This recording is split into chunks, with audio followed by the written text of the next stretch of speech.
आपको लगेगा नहीं कि क्या हुआ, मैं कहां भ्रष्ट हुआ, ऐसी जगह खड़े हो जाओगे कि जान भी नहीं पाओगे कि मैं कहां चढ़ रहा था, दोबारा उत्साह भी नहीं आ पाएगा। अभी बच्चा ना तो लोक को जानता है, ना परलोक को जानता है, ना हित को जानता है, ना अहित को जानता है। अभी उसका ब्रह्मचर्य किसी काम लायक नहीं हुआ और वो उतर गया व्यभिचार में, क्या होगा उसका जीवन।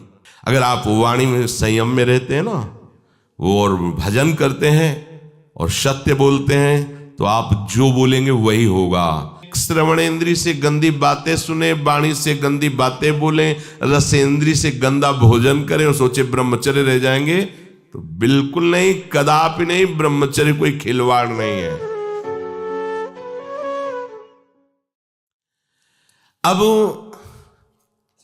जो इस मार्ग पर, अध्यात्म मार्ग पर, आनंद मार्ग पर चलना चाहते हैं, तो उनको एक इंद्रिय के संयम के लिए पांचों इंद्रियों पर संयम करना होगा, ज्ञान इंद्रियों पर। एक बात सुधारने के लिए ब्रह्मचर्य का रक्षा तभी वो उपासक कर सकता है जब सर्वतोभावेन ब्रह्मचर्य होगा। एक जनेन्द्रीय के ही ब्रह्मचर्य की पुष्टता का जब आप लक्ष्य कर लोगे, तो उसकी पुष्टता के लिए आपको सर्वतोभावेन ब्रह्मचर्य धारण करना पड़ेगा।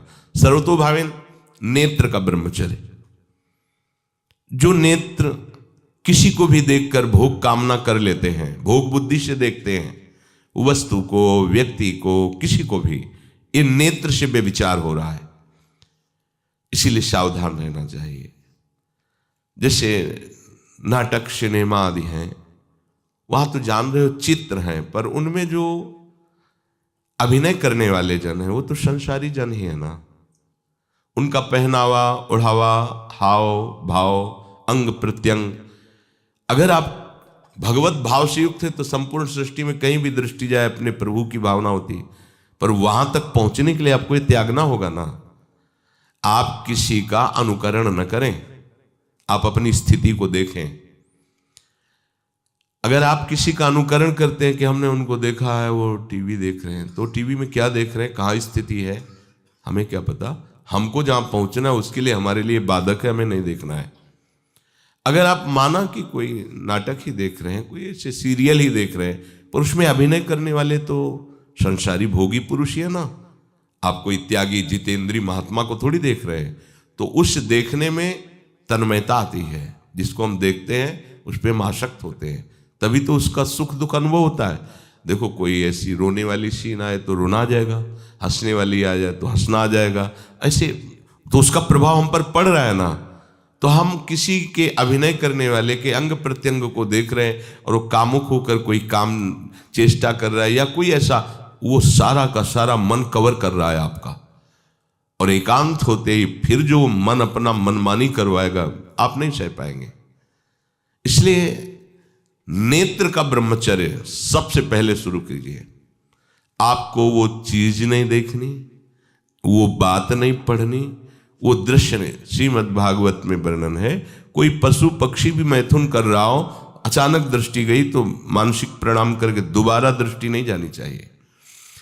इसीलिए लिखा है कि आप एक धनुष भूमि को देखकर, एक धनुष, इसमें किसी की हानि नहीं होगी, आपकी भी हानि नहीं होगी। आप एक धनुष भूमि देख करके ही चलिए। मतलब बहुत लंबी दूरी देखने की जरूरत नहीं है, बहुत दृष्टि उठा करके इधर उधर गर्दन हिलाने की जरूरत नहीं है। और जैसे कि कोई टक्कर मार सकता है, तो देखो जिनको प्रारब्धानुसार टक्कर लगनी होती है ना, वो चाहे जितनी सावधानी से चलो, वो प्रारब्ध आकर के दंड देता है। अन्यथा सीम की चाप सके को तासु, बड़ रखवार रमापति जासु। आप जा रहे हो भगवत चिंतन करते हुए, तो प्रभु का नाम आपका पहरेदार अंग रक्षक है, कोई बाल भी बांका नहीं कर सकता। आपका प्रारब्ध यदि आया है, प्रभु से पास हो गया है कि आपको ये दंड मिलना चाहिए, फिर मिलेगा। आप निश्चिंत रहिए, निर्भय रहिए। प्रभु का जो विधान है वो मंगल करने वाला है। देखो इतने बड़े महापुरुष पूज्य श्री राधा बाबा, श्री आद्याशक्ति भगवती की प्रसन्नता की आराधना कर रहे हैं, क्योंकि श्री कृष्ण हमारे पति हों, इस सिद्धांत की पुष्टता के लिए। और पैर फिसल जाता है, स्नान करने जाते हैं, खड़ाऊं पहने हुए थे और अंग टूट जाता है, दवा नहीं लेते, बांस की खिपचाल बांधकर पुनः अनुष्ठान में बैठते हैं। बलिहारी ऐसी सामर्थ्य की, ये भागवतिक प्रारब्ध ऐसे महापुरुषों को भी दंड दे देता है। देखो ना, ऐसे महापुरुष जो ऐसी ऊंचाई पर पहुंचे हैं और इतने भागवत भजन में नियम निष्ठ है, उनको भी प्रारब्ध दंड दे रहा है शरीर को। तो अपने को इससे निश्चिंत हो जाना है। जो होना है उसे रोक नहीं सकते, जो नहीं होना उसे कोई कर नहीं सकता। अपने आराध्य देव के चिंतन में ज्यादा नेत्रों को इधर उधर दौड़ाने की जरूरत नहीं है। नेत्र का ब्रह्मचर्य, फिर वाणी का ब्रह्मचर्य, बहुत बड़ा प्रभाव पड़ता है इससे। यदि आप जवान से अश्लील बातें, गंदी बातें, कामुक बातें करेंगे तो आप ब्रह्मचर्य रह ही नहीं सकते। अगर आप वाणी से परस्पर शरीर आकर्षण वाली बातें करेंगे, बट उसको देखा तुमने क्या, बस आप गए। चाहे वो स्त्री शरीरधारी साधक हो या पुरुष शरीरधारी, परस्पर आकर्षण संबंधी यदि वाणी खुली आपकी, तो वाणी के व्यभिचार से आपका जनेंद्री का व्यभिचार प्रारंभ हो जाएगा। आप रोक नहीं सकते, नहीं रोक सकते।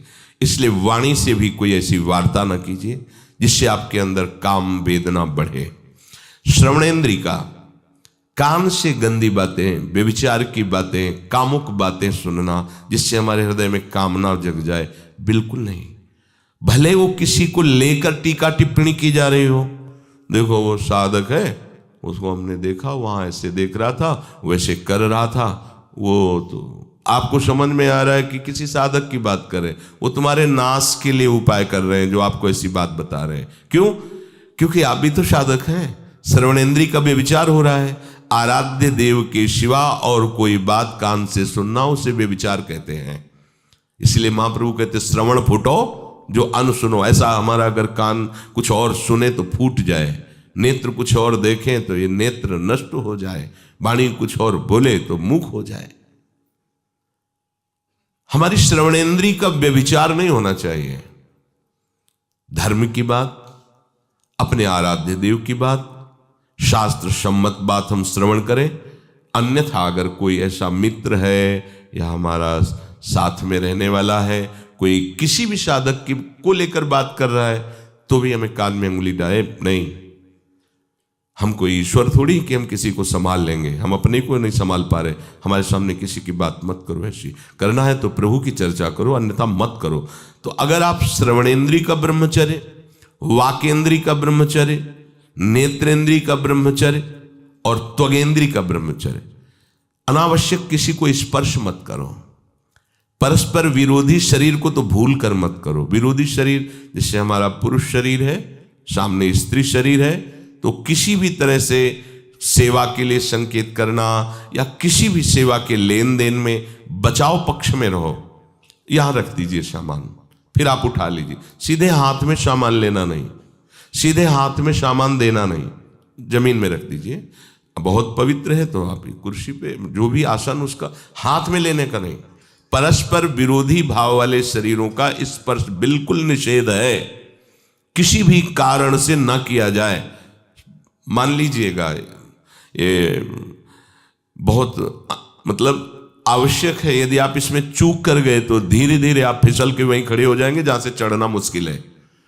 किसी भी साधिका को, किसी भी साधक को परस्पर लेन देन हाथ में नहीं करना चाहिए। मानो हमारी बात, आपको माला देनी, चौकी पे विराजमान करो, हम उठा लेंगे। हमें कोई सामग्री, ये सामान रखिए, आप उठा लीजिएगा। कभी भी कोई भी परस्पर मुस्कुराहट, बातचीत, ऐसे कोई इशारे यदि दिखाई दे तो आप बचो और उसको बचाओ। साधक है, साधिका है, उससे गलती हो सकती है, आपसे भी गलती हो सकती है। आप सत्संग सुनते हैं, आपको लगा कि इसकी मुस्कुराहट, इसकी कुछ चेष्टा ऐसी दिखाई दे रही है जो हमारे अंदर कामुकता पैदा कर सकती है, उसको भी बचाओ और स्वयं बचो, तो भगवान आप पर प्रसन्न हो जाएंगे। वो देख रहे हैं अंदर की बात। साधक को बहुत सावधान रहने की आवश्यकता। ये इसको खिलवाड़ मत समझो, इसीलिए कह रहे हैं ये अध्यात्म है, ये परमार्थ है। आपको लगेगा नहीं कि क्या हुआ, मैं कहां भ्रष्ट हुआ, ऐसी जगह खड़े हो जाओगे कि जान भी नहीं पाओगे कि मैं कहां चढ़ रहा था, दोबारा उत्साह भी नहीं आ पाएगा। बात अच्छे से समझ लीजिए। तो हमारी त्वगेंद्री का व्यभिचार ना होने पावे, सहसा किसी का इस पर, किसी की भी अगर सेवा करने का सौभाग्य मिले, फिर उसमें ये प्रश्न नहीं उठता। अगर कोई गिरा पड़ा है भला ऐसी स्थिति में कि मुझे अत्यंत आवश्यक है उसे उठाना, अगर नहीं उठाते तो वो कष्ट पा रहा, अचानक कोई गिर जाए, फिर हम ये नहीं देखेंगे, फिर ये हम सूत्र नहीं स्वीकार करेंगे कि अब हम तो ब्रह्मचारी हैं, अब हम खड़े खड़े देख, नहीं, उसको अत्यंत आवश्यकता है हमारी। अब उस समय हम भूल गए अपने आप को और उसको उठा करके अगर हमें अस्पताल ले जाना, अस्पताल ले जाएंगे, जरूरत है हम उसकी सेवा करेंगे। सावधान, वो भगवत भाव से की हुई सेवा तुम्हारे अंदर आध्यात्मिक शक्ति पैदा करेगी, काम भावना नहीं पैदा करेगी। हमारी माँ बीमार हो और हमें उसे पता चला कि शौच कर दिया है, हमें शौचाना पड़े, हमें उसका मल धोना पड़े, तो क्या हमें काम जागृत हो जाएगा? क्या मेरी माँ है। हमारी बुद्धि कभी ऐसी नहीं होगी। आपका पिता है, आप लड़की हो, कोई दूसरा रह नहीं गया और वो बीमार है, आपको ऐसी क्या काम जागृत हो जाएगा? क्या अगर ऐसी सेवा में काम जागृत होता तो कोई नर्स ही अस्पताल में नहीं होती। हर सेवा उसको करनी होती है, नर्स को, चाहे वो स्त्री शरीर हो चाहे पुरुष शरीर हो, परस्पर विरोधी शरीरों की सेवा, पर कहीं काम थोड़ी जागृत होता है, क्योंकि उसको अपने सेवा धर्म से मतलब है। तो ये सेवा के समय इस सूत्र को न देखा जाए, पर ध्यान रखें, अत्यंत आवश्यक जहां आपके सिवा नहीं हो सकता वहां अगर हमें ऐसा अवसर मिलता है कि सेवा उसे हो सकती है तो हम पहले उसे प्रेरित करेंगे। और अगर ऐसा है कि अब कोई नहीं है, फिर हमारा परम धर्म जागृत हो जाता है परहित का। अगर हमारा कोई निंदा भी करे, कोई शरीर की भी हानि हो जाए, अब हम परवाह नहीं करते। परहित सरिस धर्म नहीं भाई, इससे बड़ा कोई धर्म नहीं है। पर ध्यान रखें, भगवान को साक्षी करके ये उस समय की बात है जहां बिल्कुल कोई अब गुंजाइश नहीं रह गई है। त्वगेंद्री को ऐसे सहसा किसी आप पुरुष शरीरधारी पुरुष को भी सहसा इससे आप में शक्ति जागृत होगी। यदि आप वाणी को मौन रखते हैं और भगवान नाम जप करते हैं और सत्य बोलते हैं, तो आप जब कभी जो कुछ भी बोलेंगे वैसा ही सत्य होगा। गांधारी जी ने कोई तप नहीं किया था। जब सुना कि मेरा ब्याह धृतराष्ट्र से हो रहा है जो बाह्य नेत्र रहित है, उसी समय पट्टी बांध ली कि जब मेरा पति संसार को नहीं देख सकता तो मैं भी संसार को नहीं देखूं। जब मेरा पति मेरे रूप को नहीं देख सकता तो मैं भी किसी के रूप को नहीं देख, पट्टी बांध ली थी। जब महाभारत का युद्ध चल रहा था, बड़े बड़े वीरों को मार गिराया जा रहा था, गांधारी ने दुर्योधन से कहा, सुन, मुझे पता है कि भीम की गदा को तो झेल नहीं पाएगा, क्योंकि सबसे बड़ी बात भगवान का वरद हस्त उनके ऊपर है। दूसरी बात, वो पवन पुत्र है, वो जब अपने आवेश में आ जाएगा तो तेरी सामर्थ्य नहीं कि उसकी गदा के प्रहार को तू सह सके। पर मैं तुझे शक्ति प्रदान करूंगी। मैं एक पतिव्रता हूं, आज तक कभी पति का वरण करने के बाद कुछ देखा नहीं है। मैं अपने नेत्रों की पट्टी खोलूंगी, तू नग्न होकर मेरे सामने आ जाना। मेरी दृष्टि पड़ते ही वज्र का शरीर तेरा हो जाएगा। किसी की सामर्थ्य नहीं कि तेरे उस अंगों को तोड़ सके। भगवान सब कुछ जानने वाले हैं। भगवान भक्त पक्षपाती होते। भगवान का स्वभाव भक्त का पक्षपात लेना होता है। वो अपने महल से कॉरिडोर से जा रहा था गांधारी जी के पास, भगवान आ गए चट से, तो तुरंत उसने हाथ ऐसे लगा लिया। मुझे शर्म आनी चाहिए यार, तो हस्तिनापुर के सम्राट पद पर अभिषिक्त होने के लिए तैयारी कर रहा है, नंगे घूम रहा है गली में। उसने कहा, गली में नहीं, माँ के सामने जा रहा है। अरे कोई बच्चा है, ऐसे जाया जाता है माँ के सामने? उसने कहा, माँ ने कहा है कि हम पट्टी खोलकर तुम्हें देख लेंगी तो तुम्हारा शरीर वज्र का। चलो माना, माँ की आज्ञा का पालन करो, थोड़ा इन अंगों को तो ढक लो। तुम तो बड़े हो, कोई बच्चे थोड़ी माँ के सामने ऐसे चले जाओगे, ढकना चाहिए तुम्हें। वापस कर दिया। वो यहाँ ऐसे पत्तों से ढका, वस्त्र नहीं पहना, माँ की आज्ञा ऐसे पत्ते से ऐसे कमर से ऐसे ढक लिया, पीछे आगे ऐसे। गांधारी जी ने पट्टी खोली और जे ही देखा पूरा शरीर वज्र का हो। तो ये क्या किया तूने, कमर में क्यों बांध लिया? बोले शर्म लगती थी। कैसे आपके? बोले यहीं से मारा जाएगा। भीम की गदा का प्रहार तेरी इसी जंघा और कमर को तोड़ देगा, तेरी मृत्यु।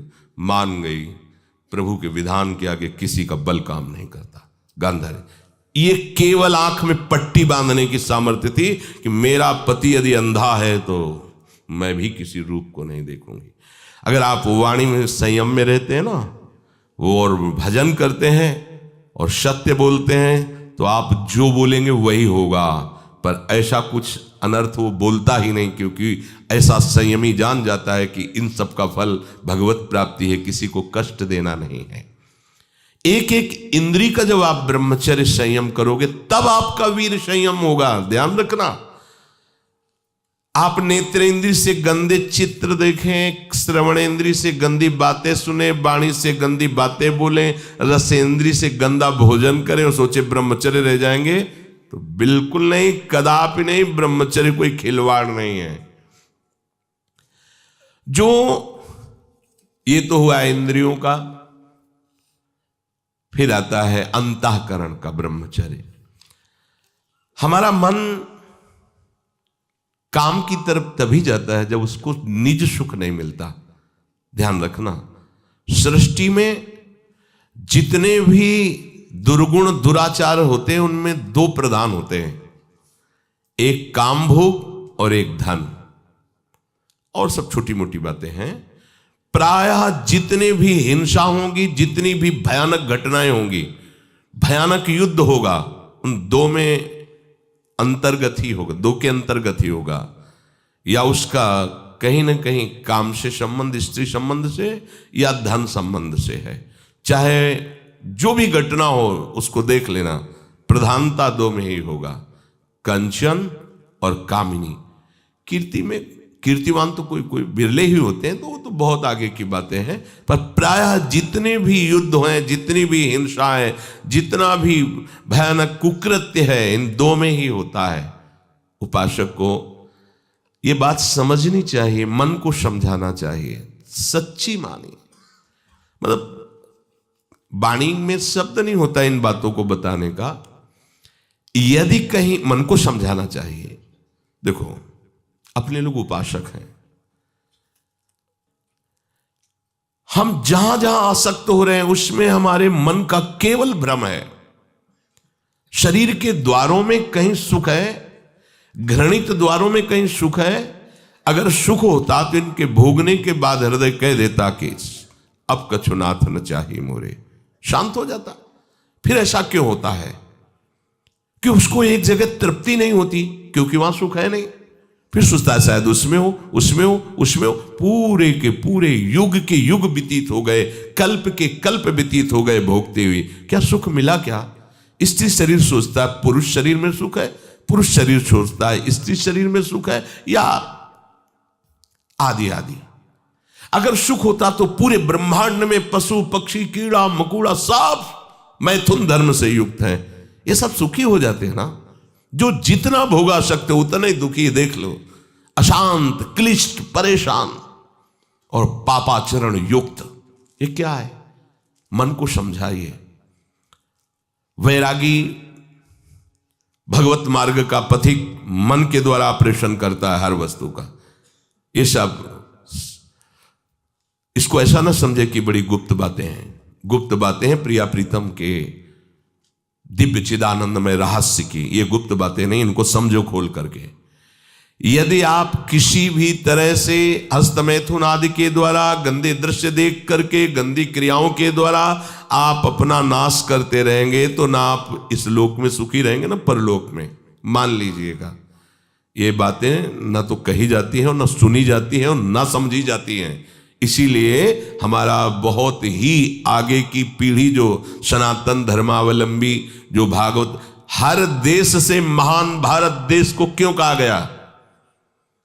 ऐसा भी है कि अन्य देश स्वीकार किया जाता है कि वो हमसे धनी है, स्वीकार किया जाता है कि वैज्ञानिक तत्वों में भी वो हमसे आगे हैं, पर भारत को महान धर्मशाली देश कहा गया है।